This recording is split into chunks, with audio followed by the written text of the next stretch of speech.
Welcome to Tidbit Talkin.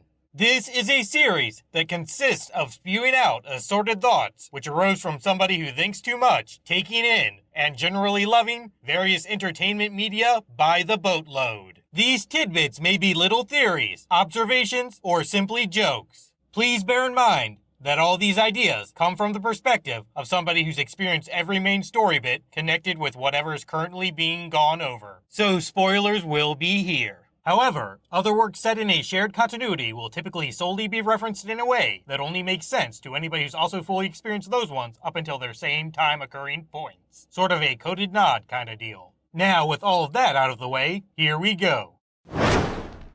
Goodbye vibrations.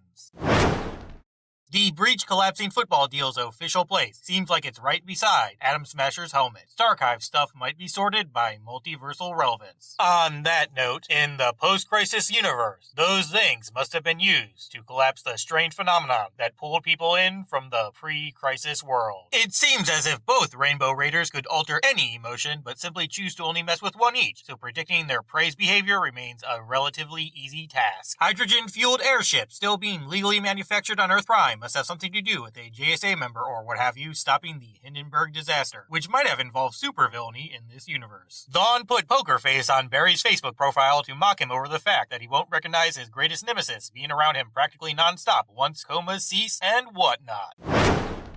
Masquerade. Psycho Pirate's Medusa mask might have infected Roger Hayden by hiding behind the particle accelerator explosion, much like how its current covert crap involved using Psyche's Force Storm segment as a detection-preventing shield. Rayo de Luz.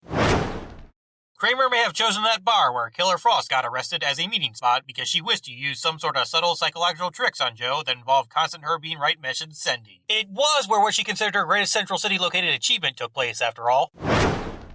Enemy at the gate.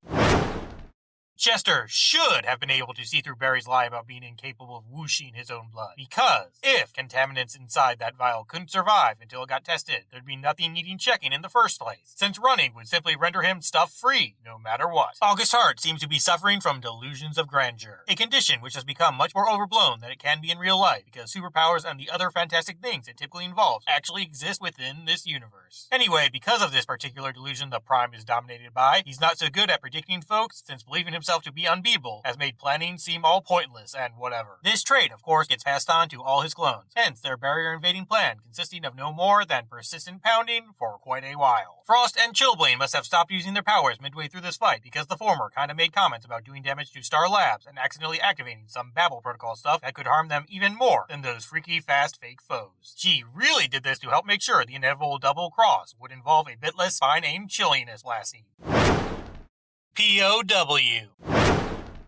Those assembly line cranked out Godspeed's ability to turn into lightning and travel through the atmosphere may have been discovered in an experiment Mr. Original Recipe Holy Fastness performed as part of a particular force-aimed invade and takeover plan. People generally just gotta watch over themselves, and a family at most. The Green Lantern Ring dishing out Guardians are tasked with overseeing an entire universe, so of course getting a dose of their bizarre emotional state really screws with Cecile. Amnesic Prime August Hart goes to his place of work over any other personally potent present property, because he still at least instinctively remembers that his mission is some sort of job. D.A. Horton's Barry-aimed optimistic speech may have come to mind after feeling Bart's overwhelming bright and cheeriness from far away after seeking out some meta-power source relief following her stint with incomprehensible emotion-scape grasping.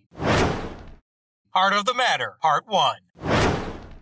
Knew Nora never figured out how to rewind time because living a happy life that was all two-parent and less lawn-filled made it so she'd never want another go at things. The previous version, unfortunately, must have learned said skill by accident while running and regretting just about everything she'd gone through. That unrest on the psychic plane Wally West is handling could be related to people unwillingly remembering Crisis and previous universe hoopla who aren't mentally strong enough to handle their noggins getting so crammed. Bart most likely could only stay invisible without this souped-up post-crisis Barry noticing, because the latter just got all Godspeed drained. Jay's powers getting fully restored despite him losing a grip on them even before the Speed Force went comatose or whatever is because the mental-emotional state Mr. Allen was in while recharging it involved many thoughts of fixing damage he caused to every other super swift soul.